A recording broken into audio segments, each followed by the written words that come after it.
Hi, I have a 2008 Toro Z5000 timecutter mower that won't start. I replaced the fuses, charged and checked battery, tried bypassing starter solenoid. How old is your Toro lawn mower? When did you last change the oil? 2008, oil isn't the problem. How long has this been going on with your Toro lawn mower? What have you tried so far? Worked fine last week, and when I went to go start this weekend, it wouldn't start. I checked and charged the battery, replaced the fuses and tried bypassing the starter solenoid.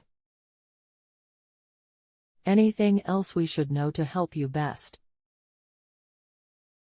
Can't think of anything else. Hi, my name is Me. Review the issue, and I will be more than happy to help resolve it as quickly as possible. I will return in under 5 minutes. What happened when you tried jumping the starter solenoid? 55357 and number 56397.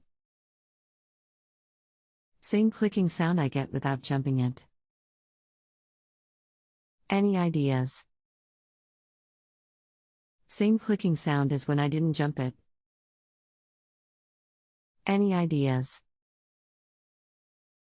You there? Are you still there? Try powering the starter directly. Sounds like starter is the issue.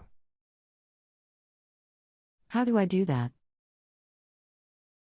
Do you have a pair of jumper cables?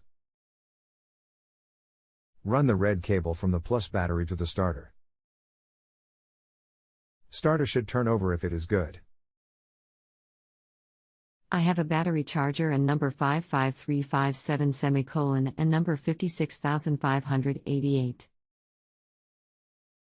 Most battery chargers will not do it if it is a newer style, but you can try. If you have a home improvement or appliance question and want to chat with an expert now, visit justanswer.com/ythi.